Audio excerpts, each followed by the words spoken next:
Mod Farmer. I am Charlie, the Disruptor Charlie. I don't know how to say the last name, but we're rolling with it. We are going to get into maybe some arguments, maybe some debates. Who knows? Going to get into some marketing talk right after a quick word from our sponsors. What's up, everybody? This is John and Casey from ModCom, and I have to show you something. All right, this tool is called Wicked Reports. It's one of the best attribution tools I've ever seen because of this feature called Funnel Vision. It breaks up your ROAS into top, middle, and bottom of funnel. So I'm here in my Facebook ads account and checking out this campaign, V-Day Sale. I'd probably be cutting this thing, right? If I was looking in Ads Manager or if I was looking at first touch attribution, I'd be like, you suck, 0.18 ROAS. You're out. But if I look at it middle funnel, it's like one of the best closers. If I look at it bottom of funnel, it's one of the best closers. So that campaign is closing. I got to keep it running. I got to adjust the targeting in there, and I got to adjust the creative in there. You know what I'm saying, Casey? John, if you look at the top campaign here, this 4-pack lob rolls, you can see actually the exact opposite effect. It's bringing people into the account, into this world really effectively, but it's not that closing type. So you kind of need a little bit of both, right? Like this is the Kobe. Close. One you described as the Shack. Together, they make beautiful harmony in your ad account. Yeah, that one's lobbing it up. The other one's throwing it down. If you want to find out which of your campaigns are Kobe's, which ones are Shacks, and which ones you should just cut entirely, don't even give them a roster spot, go to wickedreports.com and click the Book a Demo button. And we are back. Charlie, it is good to have you here. I feel like already you're just ready to argue with me about our ad read and everything. But before we get into that, give people a little bit of a background on you. And tell me, so one thing I have trying to be asking every guest lately is tell me how you make money. Yeah, I think the way that I make money more than anything else is by helping people make success easier. I make the easy and really help people see more success and less stress from my experience, having driven over $1 billion in revenue. And I've got students in 6 continents, nobody in Antarctica yet, but maybe soon, maybe after this pod, we'll get somebody. Yeah.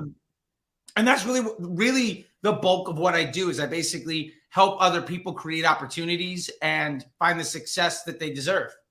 Right. So specifically, I mean, give a little plug for your products really quick, or your product. Go to.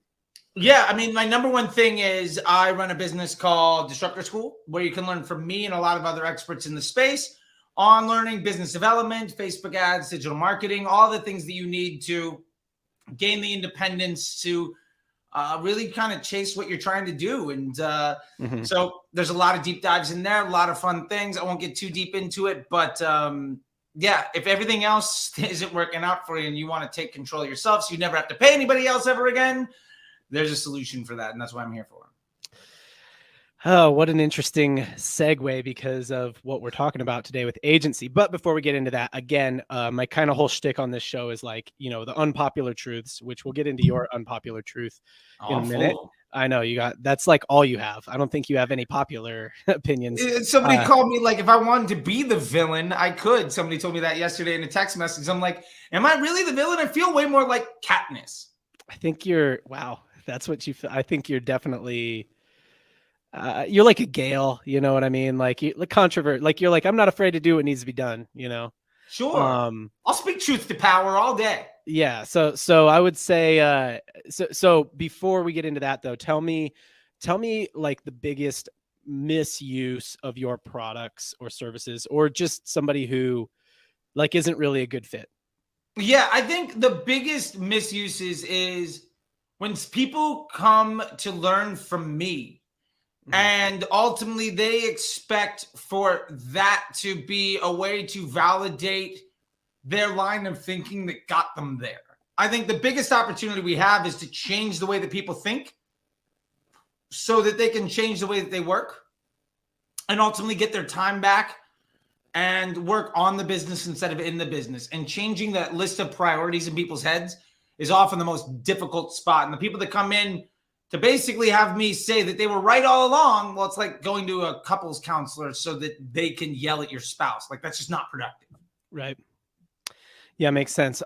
So before we get too into it too, if you guys are watching on the live stream, either on YouTube, LinkedIn, or on the Twitter space, If you have questions for myself or Charlie throughout the episode, drop them into the comments or the chat wherever you're watching. We will get to them at the end. I'm going to try and get a cleanly recorded episode so we can upload it to the podcasting apps. All right, next little segment I like to do. Tell me an unpopular opinion you have about business. Or, I mean, you can go for, I like to say an unpopular truth, right? Like, it's like, this isn't really an opinion. Like, this is just something that, like, really nobody else wants to tell you. And I know you got a lot of these. So hit me with your best one. I mean, I'll cap it off with, I think the reason that most people aren't nearly as successful as they want to be is because they value the wrong metrics. They ask the wrong questions and ultimately define success in a way that holds them back. And almost every problem that I run into with somebody is where they were successful because of something that they were good at, but ultimately the reason they can't get bigger is because of one of those issues. Now, it might be they value silly things like targeting or ROAS or MER, or they might be focusing on other like obnoxious things like pushing their attribution models and trying to change all sorts of other stuff. They might be, focused on LTV when their biggest issue is a second purchase rate or customer retention. I think people are just so myopically focused on whatever screenshot somebody put up out of context that is doing better than them, comparing themselves to other people's outsides. So I think that's the biggest pain point in coming in is just people are, again, asking the wrong questions, valuing the wrong metrics, and defining success in a way that ultimately inhibits their potential. Tell me about your background with, tell me a little bit about your background with drugs. So I was a touring musician and radio personality and addict for about 10 years, basically summer after high school for about a decade.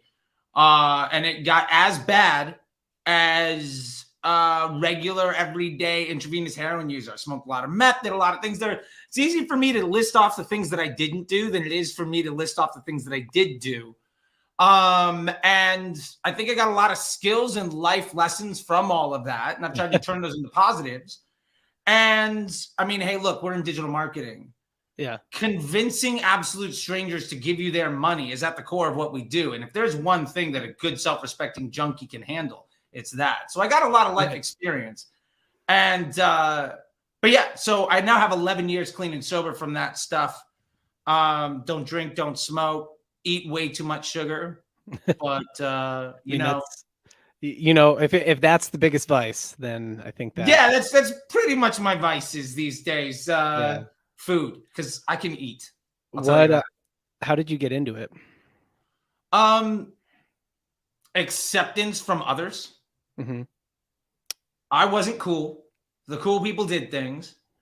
I had a little bit more money than the other folks did because I was like working jobs and I was hustling even at like, in T-Ball, I was the #1 candy bar salesman. And so I got a free Huffy every year. And I like, no matter what it was, I always had the hustle, always had the grind, always had that like thing. You know what I mean? Mm-hmm.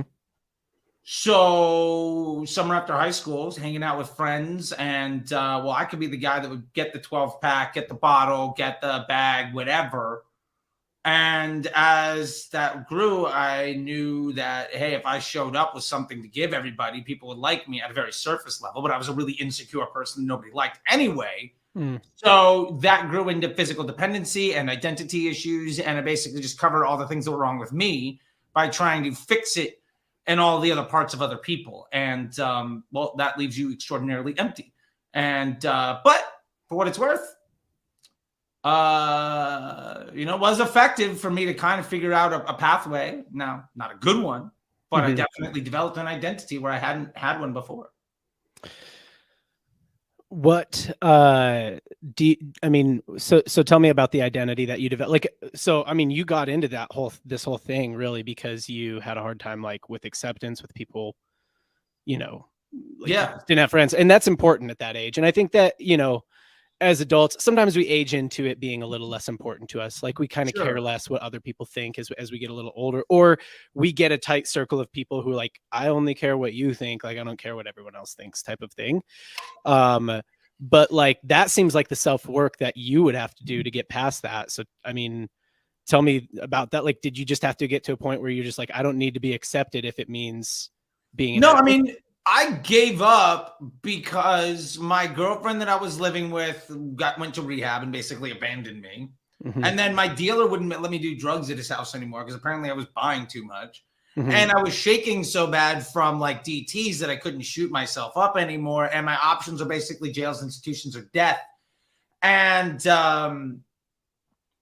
I gave up. But it took a decade of that where, I mean, I owned a 5-bedroom house. I bought it with my student loan money in college. Mm-hmm. And like, I wasn't even welcome in my home with people that weren't paying rent. And I was like breaking into my own house. I gotten maybe a dozen DUIs because in Florida, it's like a fine. Like they don't like, it's not like California where it like matters. And, you know, so those things all piled up, you know what I mean?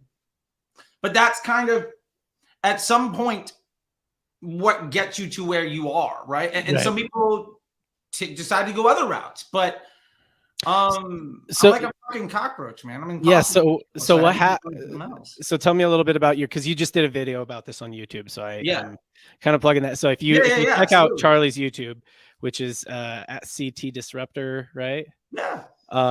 He has a video about this, but give me the quick rundown on how you, I mean, at some point, like you could not like physically even do drugs anymore, like without having someone else who would shoot you up. So and then that person wouldn't do it anymore because apparently I was buying too many drugs at his dad's house. Right. And so then it's like, what does too many drugs even mean? I mean, bro, I get it. This is enough for 3 people, but I have a habit. So like, don't judge me. You're the dude selling me. You're selling it to me. Let's not get on a fucking high horse here. Yeah. So you just, I mean, you go to rehab. What put you on this career path of running ads for people? And like, why is that? Like, do you think it is? So to me, I mean, this is a world where it's just very much like there's a thrill.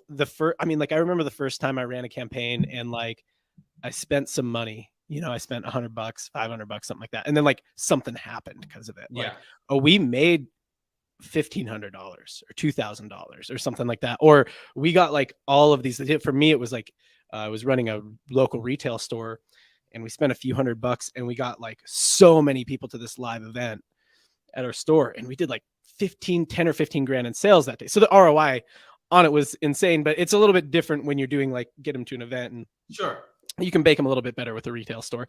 But yeah, like I mean, I remember that like that's almost like there's like a little hit there of dopamine. I think maybe not to the degree as heroin, the same degree as heroin, but probably not. But it's not terribly dissimilar. Like I mean, you're filling the parts of you with stuff. Yeah, right. It was. I think it gives you the self-worth, right? Like because you were looking for your own identity and self-worth in something else, right? Yeah. And then you gave that up, but that didn't mean that you didn't still have that hole you're trying to fill. Exactly. And so then you learn like, oh, I can do this other thing. Like I can make rain. Like once you realize like I can make rain, that starts to give you self-worth as well. And I think, you know, back to your point earlier about, you know, kind of your unpopular opinion that there's just a lot of people out there that give, you know, poor advice or advice that like they just have egos. It's because of that, right? It's because they've created this self-worth that like I'm a rainmaker. I can make rain. I've made rain before. I've made campaigns that make money before. So like it's very hard to kind of like swallow that and say like, but I'm not able to do it anymore, because it's not just a matter of like, oh, let me, you know, have no ego and be humble and learn. It's more of like, this is my identity. This is the way I've self-identified myself. Right. And so I mean, I think that all that to say that I think that it's a it is a relatively natural career path. There's probably other ones as well. But yeah, I mean, ultimately there's some juice to it. It's exciting. Like, I mean, I combined a lot of what I would consider like commodity skills over the course of my life to that point. Yeah. I was able to combine them into some sort of undeniable value. And I also put myself in situations where like, I mean, I got my first gig in social media. It was my first real day job. I was like 29 years old, $10 an hour data entry at some agency. I got fired within 3 months. I took their biggest client with me. I started another agency. We won the pitch on AMC, got fired from that job, even though I started the company because my vice president was like also was the attorney that wrote the contract, and basically was like, as soon as we got 100 flowers to sign on the dotted line, I was no longer an employee. And then got a job running paid ads for like Jamba Juice and stuff because I was running stuff for my own band after a guy fired me because he put $100 into Facebook. So I started putting my credit card into Facebook and running things. 6 months later, I was filling up like Comic-Con speaking events for Jay and Silent Bob. 9 months later, I was running $1 million a day for like CBS and Nissan. And I got to the point where I could make a show win sweeps. I could sell out. I could book every day, morning till night at car dealerships to do test drives of a car that hadn't come out yet. I could make a video game the #1 title in the country. Like I had direct control. And when you're spending 7 figures a day, like you see the impact of that stuff pretty quickly. And I was also a really bad employee. Like I was constantly running case studies where they wouldn't allowed. And I was sharing it in a way that was frowned upon heavy in that establishment. And I got fired from agency and agency and agency. But as a result, I got to learn from the smartest people in the room from like a dozen different rooms. And that's kind of gave me a great perspective on why I was a bad employee at the agencies, why I was good on the brand side, and ultimately why a lot of the service providing roles that people take running ads for people was ultimately not simpatico with the end results of that business. Like, the first time I got fired from a major agency, I got written up and fired basically because I was saving the client $200,000 a day in media spend and over delivering on the ask, which sounds like a good thing, except when you understand that we had a commission of 20% on ad spend. So I effectively cost 3 or 4 times my annual salary in a week. Yeah, right. Yes. So and that's what I want to get into. I want to get into agencies and something I tweeted a little while back. That got me some heat. I felt like you for a day. It got me some heat. It was good. It was good. Good to feel like Charlie for a day. That's about all of it I can handle. Don't take more than that. Not suggested too many. Yeah. Yeah. So and it got some heat before and essentially what I said was what was the exact words I said? I think I said something along the lines of you and your agency's incentives will never be fully aligned. At best, it can work for a little while. Now, I want to get into that because you actually disagreed with me, which I was like, okay, I expected a lot of people. Yeah, no, I loved it because I thought like you were expecting me to come in like with a like fully backing you up, and yeah, you're like. Yeah, I think you were like, hey, good job bringing some smoke. Yeah, you're like, good job bringing some smoke, but I don't agree. So I do want to get into that. But first, I want to close this out, and I want to say, you kind of had this thing where your self-identity was, being the kid who could bring the bag, right? Yeah. And that's how you got into drugs. And you got out of that and you got into this self-identity of like, I'm the guy who can make rain. I can make your video game #1. I can sell out I can sell out concert tickets. I can sell out an event. What's your self-identity now? I think my self-identity now, if what I hope it is the guy that after a long time of being in this industry is maybe one of the first people that is actually honest with others. With a path that simplifies work so they can be more successful. I mean, honestly, my biggest hope is I went from having to worry about my money being food, drugs, or like gas in my car to I'm going to buy a place in Chelsea in 2 months. I already bought a house in LA. Like, I'm providing opportunity in a way where literally anybody else can do it. But I see so many people suffer at the hands of these agencies and these bad advice that if I can be the person that comes in and takes that person from a place of stress and uncertainty to success and providing opportunity, that lets me put my head down on the pillow at the end of the day in a great place. So if I can ultimately be a conduit to provide more opportunity and joy and like confidence and success for people, then I'm giving back with my like living amends in a way where every single day I'm making the world a little bit a better place. Yeah. By teaching people from the literally hundreds of millions of dollars of mistakes that I've made. And somebody should do that. So tell me why you disagree with me that the agency model will never fully be aligned with the client's revenue model, or my statement was your agency will never be fully aligned with you. At best, it will work for a short period of time. Tell me why you disagree with that statement. I think it goes down to the contracts. I think the average agency contract looks like one of three things. First, it's commission on ad spend with a retainer, which objectively means my job as an agency has nothing to do with your success as a company. It's how much credit for everybody else's work can I take so that you look good to your boss, so that I can get a bigger check, so that I can make a bigger commission for my boss. My job is to make the person that hired me look good to the person that writes the check. Nothing to do with success of the business. And to be fair, that also leans into part number two, which is if it is working, but not growing fast enough, it's now not a good investment for the agency to give you the best quality help. Because we have you. Now I've got 5 other clients that want to come in. If I bring in 5 more clients, my billings as an agency is going to go up. But if I give them the low rent talent, we're not going to do as well. So as soon as I get you into that second contract, okay, you did the 90-day, great. We're going to sign on for 6 months. Here's your new account manager. Because it's not cost effective for me to put my best work on somebody else where I'm not going to make more money. Mm-hmm. So as an investment banker, I don't want to put my assets in retaining a relationship where I'm not going to see more increasing value. So you have that issue. And then I think the third side of it is most agencies are not sophisticated enough in their understanding of financials to legitimately point to their incremental impact on the business. And so they focus on performance incentives. But a performance incentive has nothing to do with success of the company. It has everything to do with what can I do to look good? And if the company grows, great. But like you're talking about, I can make rain.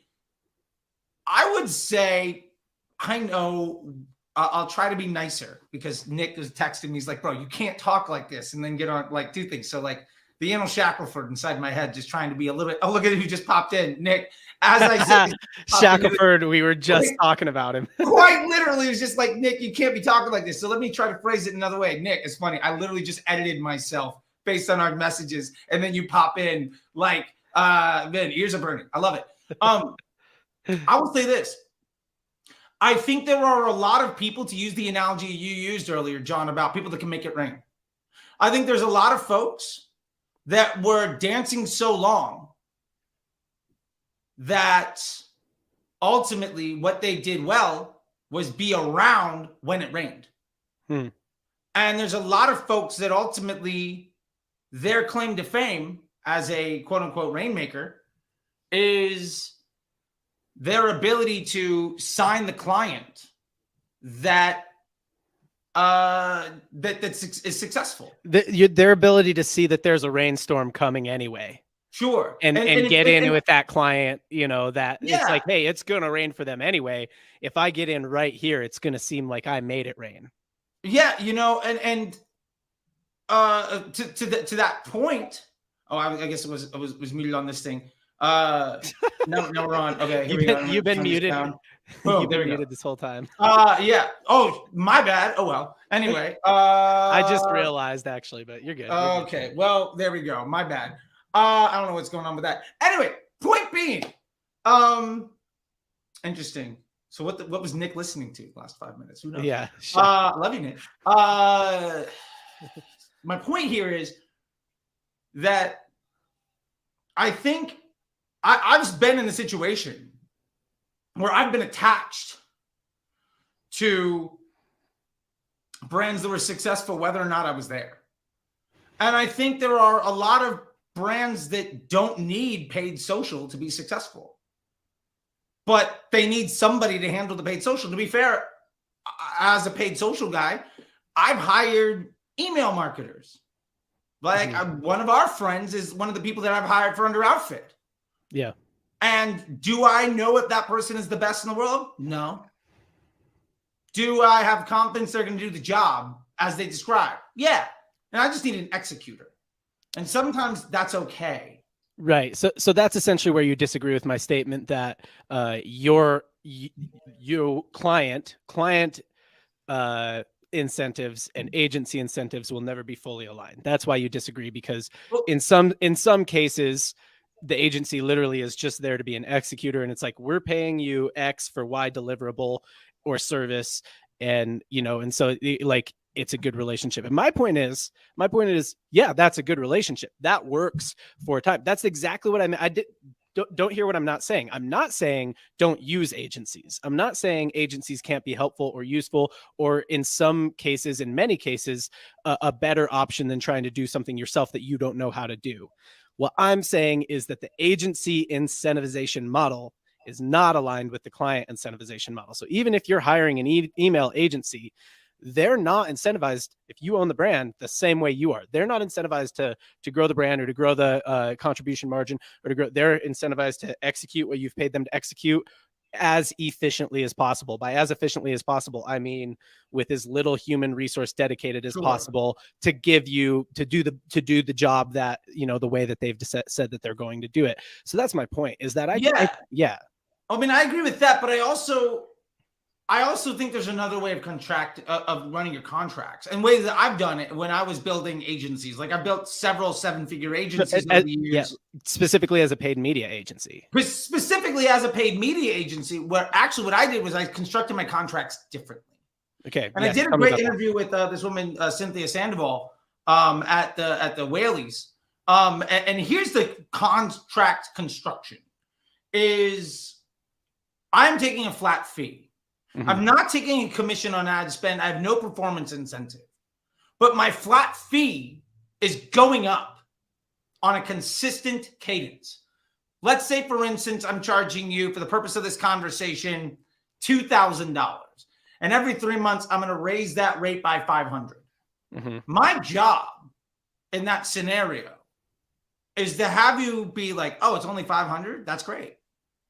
Mm-hmm. Because I can prove my value. Now, we could also say this is 10 grand. I'm going to raise it by $1,000 a month. Like, I mean, it's relative. I'm just throwing a number out there. It doesn't really matter, because not everybody listening can get the $50,000 a month, $10,000 a month, even $5,000 a month contracts. Like, so let's just say it's relative. But my job is to basically make it so that when that bill goes up, you're stoked. Because really, my job as a paid media person has nothing to do with spend your X money at X ROAS. Like, that is nothing to do with success. Mm-hmm. My job is to especially in paid social, is make the amplification of your business model something that you don't need to worry about, so that your business grows, so that when my billings go up, you don't think twice about it. And I've done that over and over again, where from the agency side, you massively scale revenue without scaling workload. And from the client side, those costs are known. And there's no bill at the end of the month, and there's no conflict around like ad spend. And I don't care about attribution or credit or anything. Like, what's my ROAS? I don't care. Did us working together net positive for your business? Are you making more money now than when we started? Am I the reason that there's a struggle in your business? If not, I'm going to go along with you. Okay. And I'm taking that to easily 5 or 10x billings over several years for agencies. So and then how much effort then are you putting into that? Like if it's like, hey, our initial rate is $2,000 per month, or $3,000 per month. Let's say $3,000 per month for 3 months, and then it's going to go up by $500 per month. Until it hits, I don't know if you put caps on this or if it's just forever. It's basically forever, right? Because so it could go up to 50 grand, right? It could go up not to a problem. Here's why. 60 grand. But hold on, listen, before you get into it, like it could go up to 50 or 60 grand. How much are you putting, how much like resource are you putting into it on a month-to-month basis, 18 months in, 24 months in? I mean, if you're doing your job, less and less resources each week. So like then, your job right. So then me, something that should take an hour or two a week max. So then me as a brand owner, like if I start to get to where I'm paying you $20,000, $25,000 a month, and it's taking less and less resource from you every week, and it's pretty clear like what the resource is. It's like, oh, you're putting new creatives into there, and you're telling me how you're breaking down what creatives you're putting into there. Wouldn't the right thing for me to do, like the smart business decision, to be like, I should hire that in-house instead of paying, $500,000 a year at some point to someone else to do it. And I could hire a pretty high level person in-house to do it. Maybe even a person who's been trained by this person. Yeah. And I'm not saying that's necessarily the wrong thing to do, but it goes to the point of your job when you're hired as a paid media person. Say it's paid social. For the purpose of this conversation, running Facebook ads as an agency, for this example. My job isn't to spend X money at X ROAS. My job is to help the business grow. So like, if the question is, well, right now we're spending $2,000 a day. Why isn't it $3,000? Mm-hmm. What's wrong in the business? I'm actually I'm installing myself effectively as CMO day one of you bringing me on to run your ads, because it is in my best interest to figure out why the ad spend isn't more. Like when I used to run bigger agencies, the first page of the report wasn't this is how much we spent in the return. It was like, say it's $1 million. This is what we could have done with 5. Second page, this is what we could have done with 2. Third page, this is what we did with $1 million. How much more money do you not want to make next year or next month or next quarter, next term? So, and they say, well, we can't spend that much because of X, Y, and Z. Okay, well, let's go fix that. Like, just because your execution in the platform is only a couple hours, it doesn't mean that your responsibility in trying to figure out how to grow the business doesn't actually require more time. It's that the platform execution is 3% of the job. And to that point, my investment in the business and the clients executionally in pushing buttons. And to be fair, I didn't ask you how much resource you're putting into running the platform. I asked you how much resource are you putting in. Okay, fair enough. So I may have misunderstood that. So yeah, to that point, I'm hopefully putting in less over time. Like if I'm doing my job right, but there are also going to be times where we have to work harder. There are times where we don't have to work as much, right? Like if it's the middle of February and CPMs are fantastic, maybe you don't have to work nearly as hard as like the middle of April when everybody's saying, oh, the world is over, but it's like it happens the same thing every single year.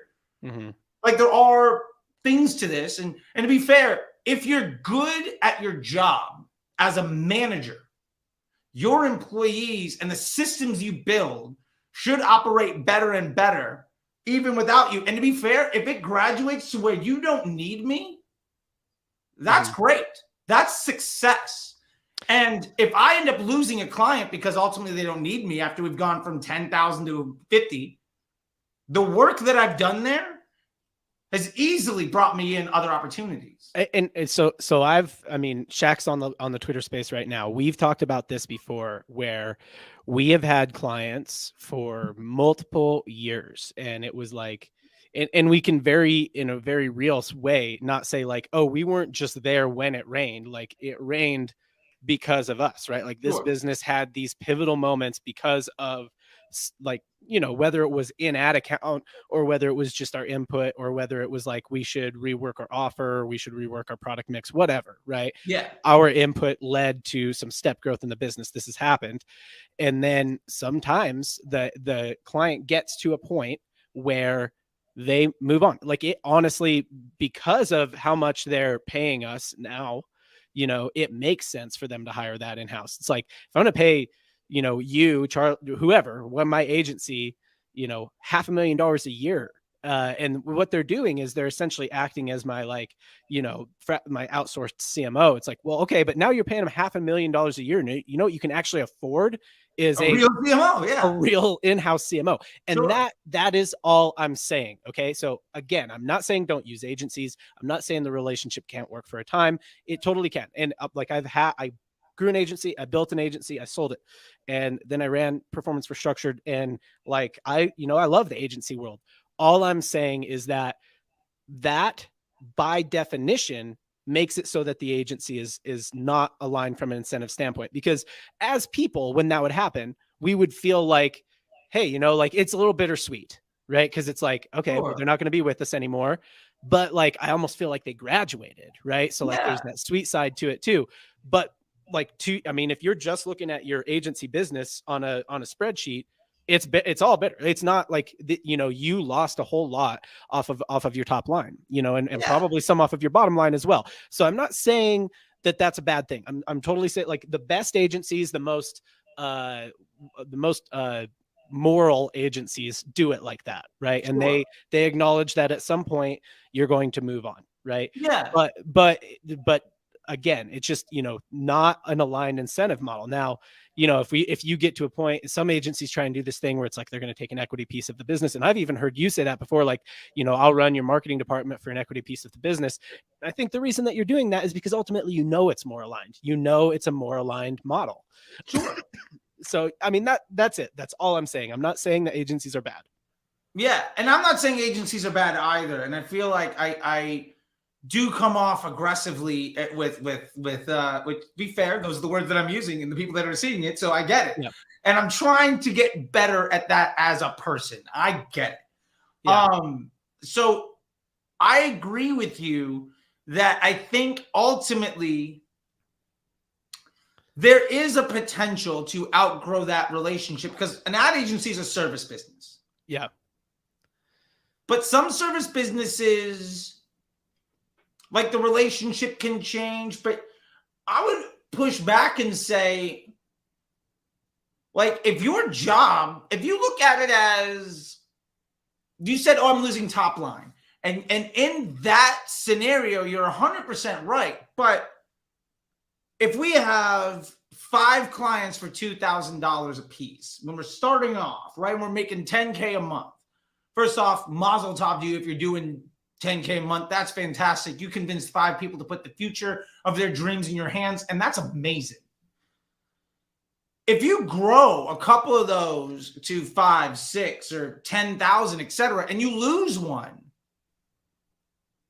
looking back at it, you might lose that $10,000 a month client, but your net grew from 10,000 a month to like 50 or 60. So you lost a little bit, but also the quality of the relationship. And when you start somebody new, they don't necessarily start at the bottom. So, I mean, there's all of that. There's all of that. Yeah. I'm just saying from the client perspective, it's like, you know, at some point in your future, it's probably going to make a lot of sense to not be working with your current agency anymore. Sure. I would also say that, to play devil's advocate, I think we look at that from the perspective of people who are good at it.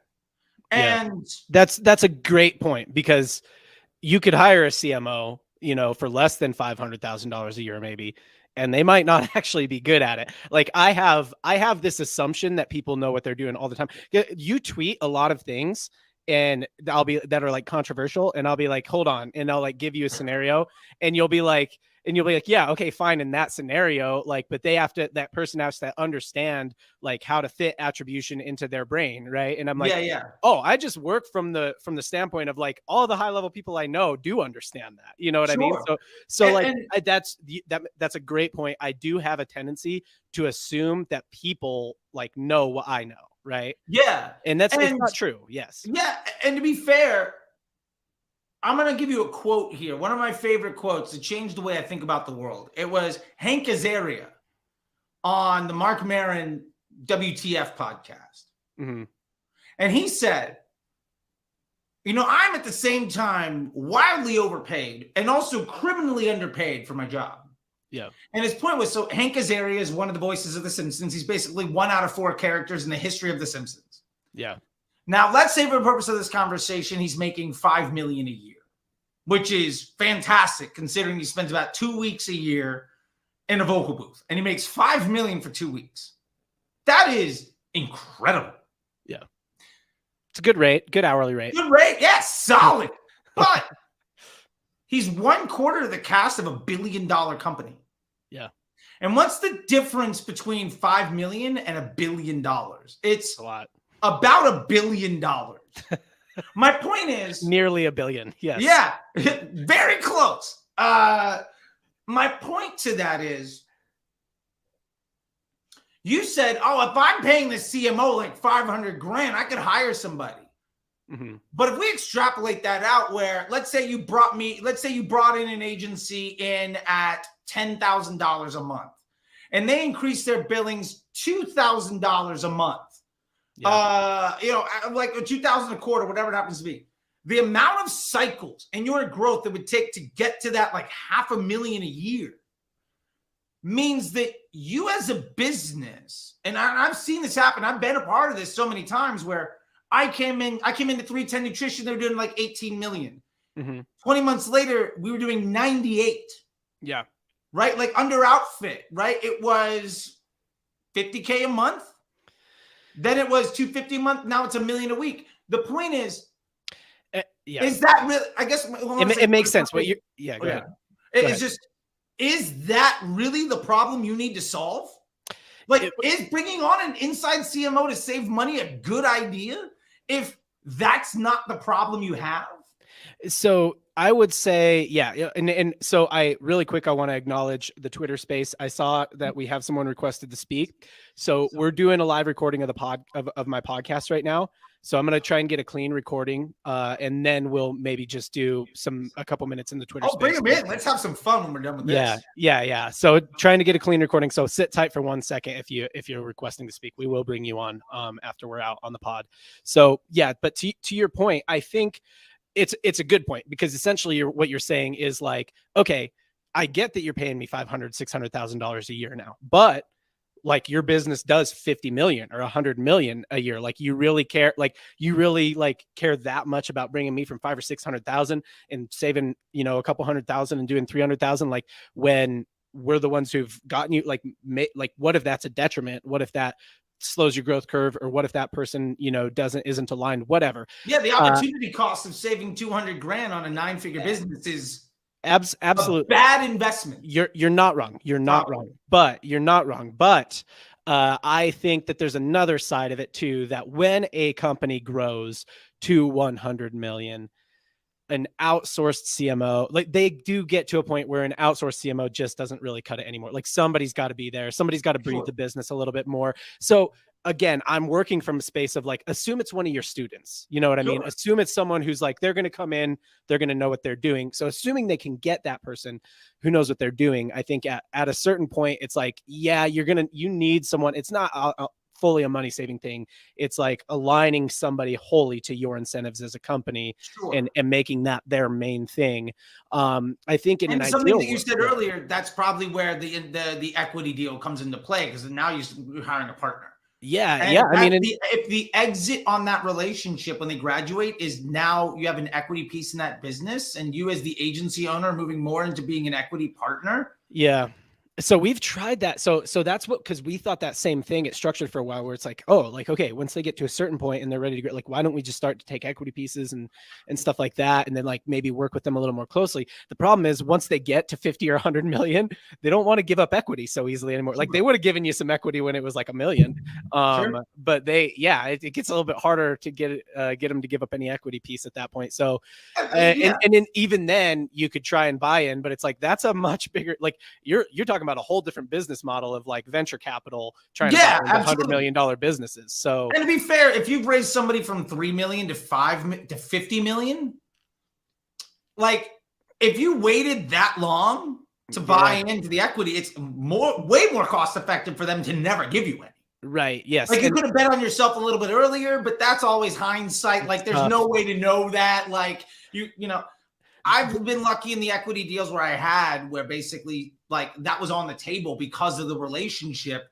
Yeah. Where we said, hey, look, this doesn't make sense to do this monthly thing. And for what it's worth, most equity deals that I construct are based around as the equity vests. Yeah. The rate drops and inverse relationship. So we're simpatico as it grows. We do have one person requesting to speak in Twitter Spaces. If you have any thoughts on this agency deal structuring, because I think we're kind of on the same page here where we're saying like, yeah, okay, look, in terms of financial incentives, it doesn't fully align, right? But like there's ways to make it work a lot better and some ways that it doesn't work very well at all, right?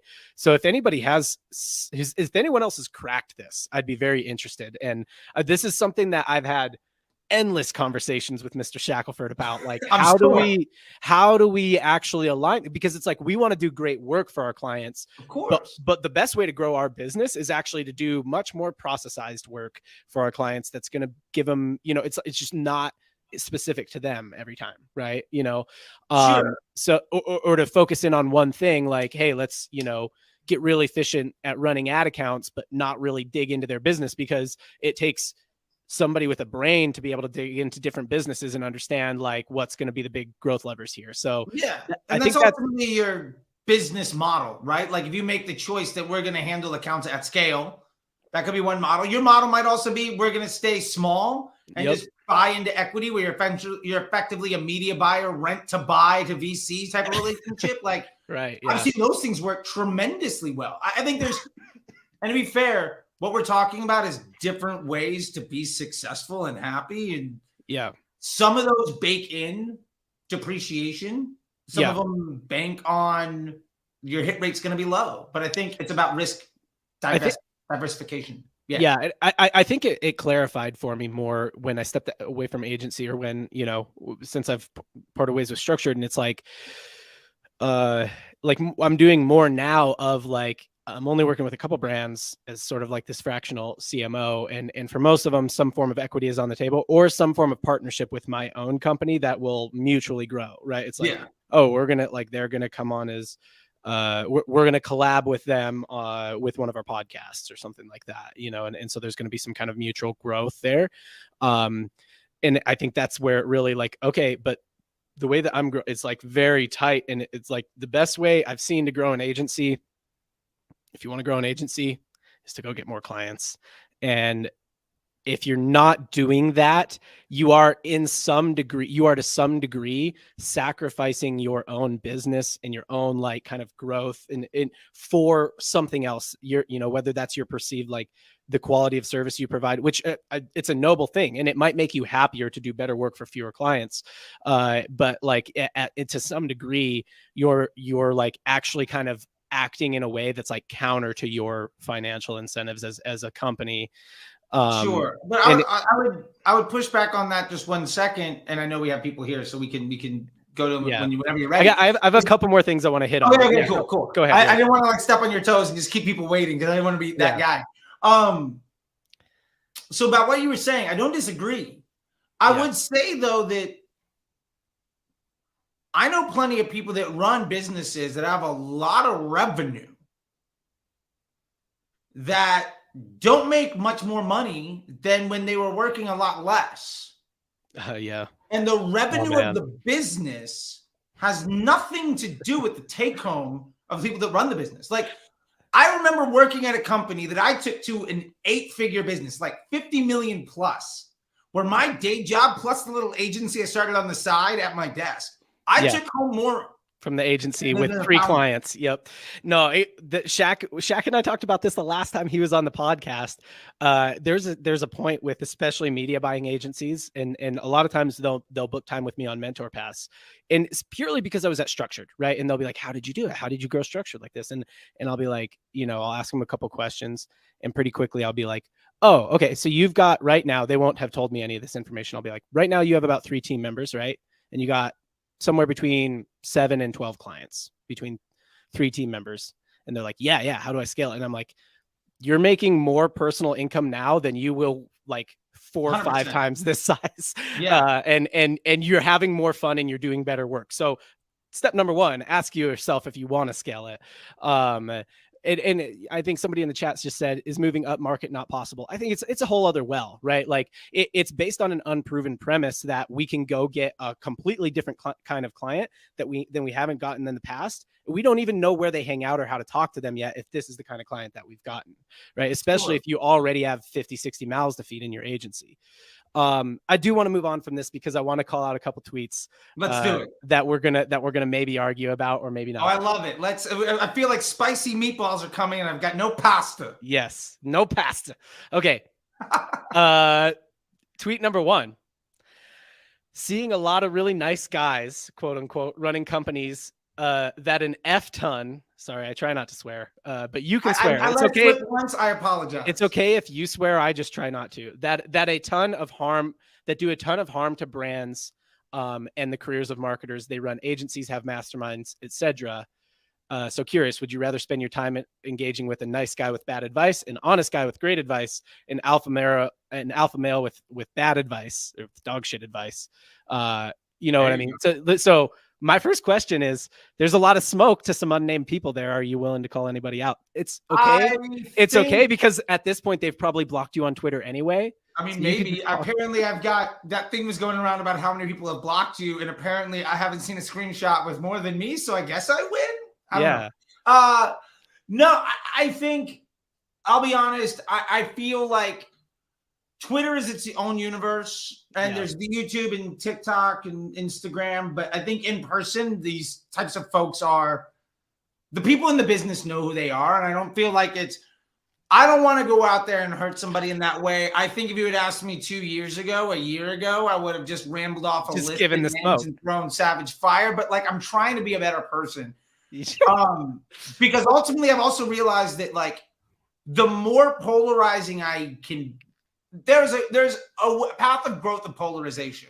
Yeah. But in my ultimate goal of providing help and helping people see more success and creating more opportunity, if I put myself in a position where people aren't able to hear what I'm saying, then no matter how good my intentions are, I'm ultimately never going to get there. So what I will say is this. The people in the business know. Well, let me ask you, do you think they do? Because I think sometimes people drink their own Kool-Aid. Oh, sure. I think they don't realize maybe that the advice they're giving is like overgeneralized. I legitimately don't think that the biggest offenders of this are aware of it.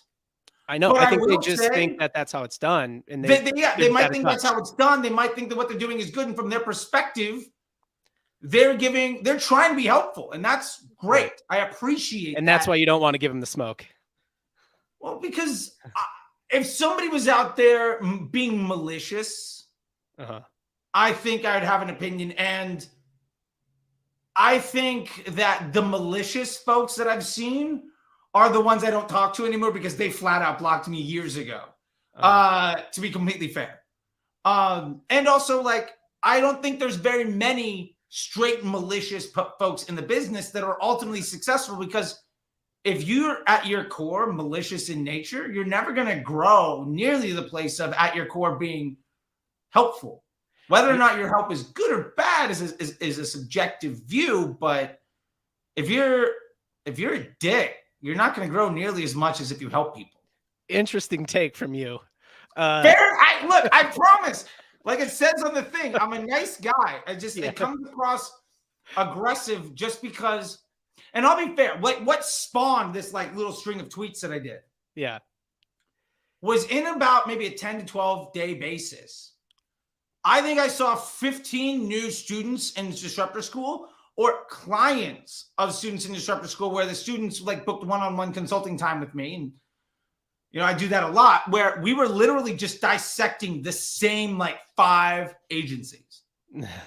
Like, and I probably know who they are. I guarantee that all of these are names you've heard of. Yeah. And or worked at. And to be fair, these are good people. Like, yeah. Like, I think there's just because somebody doesn't agree with you doesn't mean you have to demonize them either. Like you can really disagree with somebody about all this stuff and then go out for sushi and like be friends. That's fine.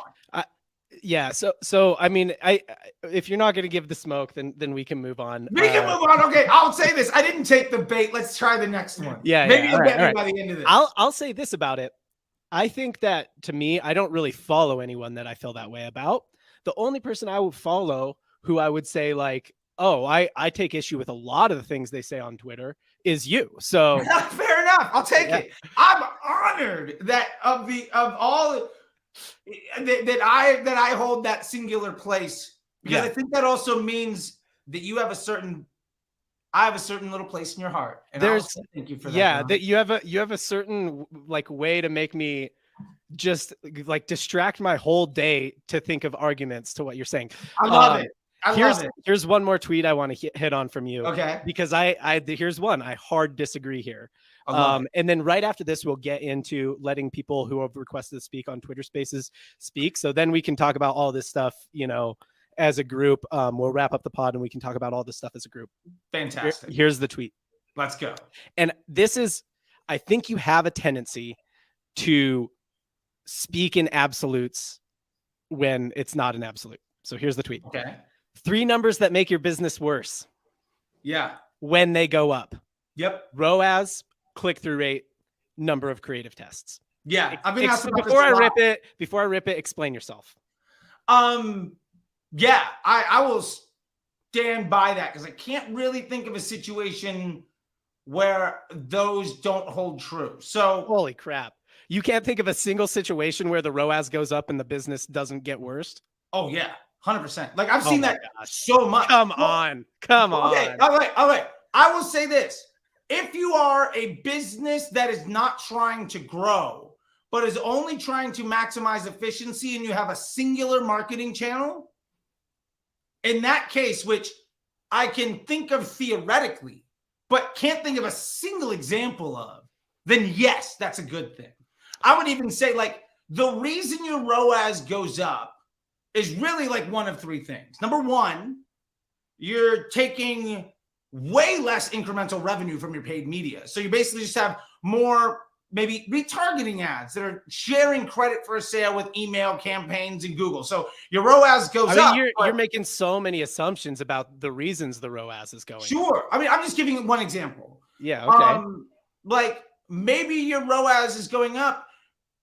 I would say that's also maybe not good for your business in other places, because if you legitimately are making more money for your paid media efforts, and that is ultimately growing your business, and that is solid, and your objective is also growth, what you're telling me is I am proud of myself for collating untapped potential in a way where I'm missing the opportunity to take advantage of it. So that's a huge risk. Yeah, so I can think of many situations where the ROAS has gone up and the business has been better because of it. Specifically, brands where a lot of the value is tied up in the first purchase, right? So just inherently, a lot of the value is tied up in the first purchase. Sure. Microphone that I use, right? Sure. Or like probably not going to buy another microphone from them.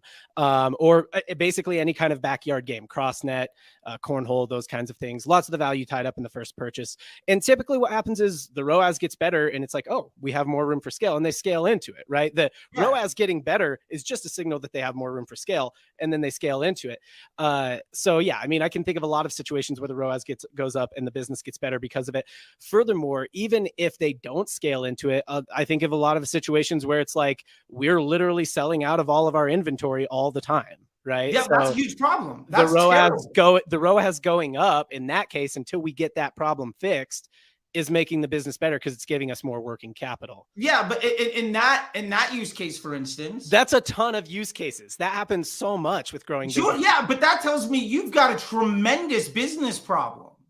And like what you've done is not only the ROAS going up didn't make it worse. The ROAS going up didn't make it worse. You already had it. Sure, but it highlighted it and it amplified the issue.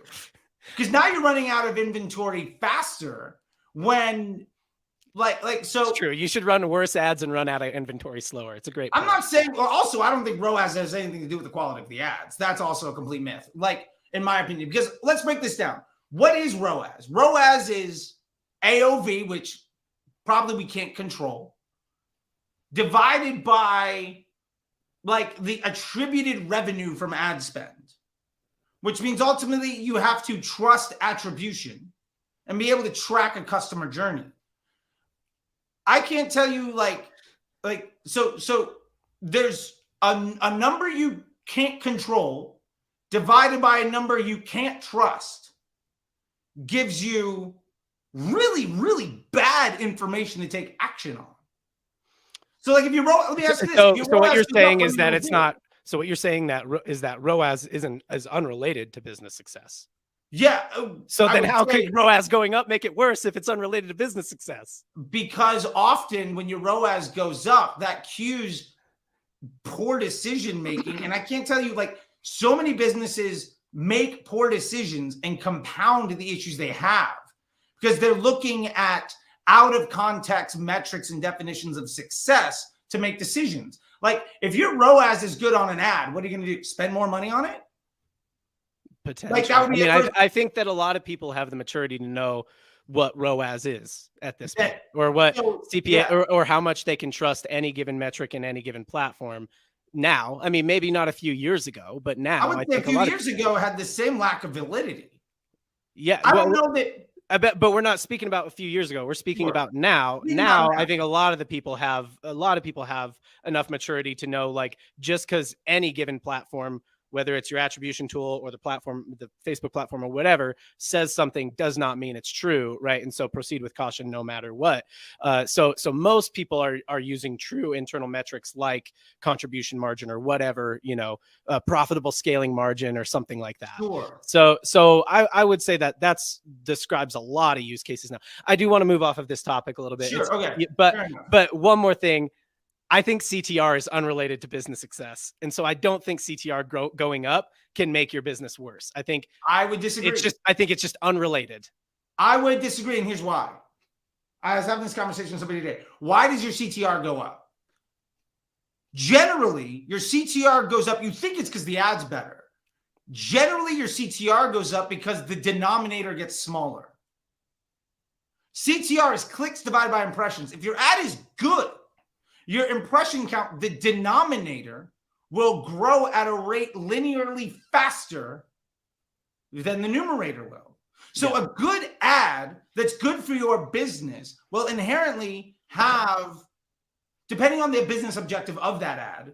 You believe it'll have a lower CTR because it'll reach more people who are less relevant. Yeah, if my ad is good, I'm going to have a lower CPM because your cost of inventory is directly dependent on your relationship with the platform and meeting the business objectives. So if my CTR goes up because I have an ad that has a great ROAS, probably what's happening is I'm smashing my mid and bottom funnel in a way that is not sustainable, and I'll get a great ROAS to the point where I go out of business.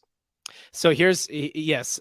Okay. That's actually like a way better, I think, more defensible way to say it than what you have to realize. Gotcha. Well, I have so many characters. Yeah. But the main thing I disagree with, and I think the issue a lot of people have with you on Twitter, is the absolute. Like, in every circumstance, when the CTR goes up, the business gets worse, right? There's no way that that's absolutely true 100% of the time. Like, sure. You know what I'm saying? I mean, if we're saying there's no absolutes, but it's not like on Twitter. What are you going to say? Like, most of the time, you know what I mean? I get it. I don't have 4,000 characters. Nobody reads the threads I put out anyway. Right, so like, if I can get, like, the honest truth is, and I'll be completely like open kimono about this. What that does is that's inspiring a conversation for somebody to think about something in a way. And the reactions and the conversation that come off of that, I think, are incredibly important. Because, like, for instance, if I didn't tweet that, we wouldn't have this conversation. We wouldn't put those things into context. You might still have people thinking that a really good ROAS and a really good CTR is great when they're chasing that and they ultimately go out of business because they don't have any more revenue. Well, yeah, I mean, so what you brought up with CTR, it's important. Like, if you care about CTR, which I think most people just don't. And I would say, by the way, this is on Facebook CTR, not so it's in like the Google economy of attention, not supply and demand economy of like display. In Google, CTR is like a positive. Totally. And I want to preface that because I'm not sitting here saying that this is true for email or like Google. Right? Like, those things, CTR is good. But it's a good point to say that if you were paying attention to CTR, which I just happen to think most people aren't, but if you were, like, look at your frequency, right? Because maybe it's good because your denominator is small and it's just not getting served to more people, which doesn't mean it's a good ad. It doesn't mean you can scale that ad. It's a great point, actually. And I'm glad. So yes, to your point, I'm glad you tweet the controversial things that I argue with in my brain. We can have a conversation so that we can have a conversation. People can challenge the status quo that they've been taught in a way that makes them better. That's great. And to be fair, I've had my mind changed about a lot of things because of the conversations that have been inspired. Like what? I have never. I mean, I used to think that, like, I mean, this goes back to probably more offline stuff than things that happen on Twitter, because I came to Twitter more of a fully developed, like having a fully developed opinion about stuff. Yeah. But if you were to be a fly on the wall for me and Marina Randolph, the former VP of Guthrie Ranker, who was my boss at 310 Nutrition, we would argue for hours in the morning and then go out for sushi about stuff where I was wrong probably 90% of the time. Yeah.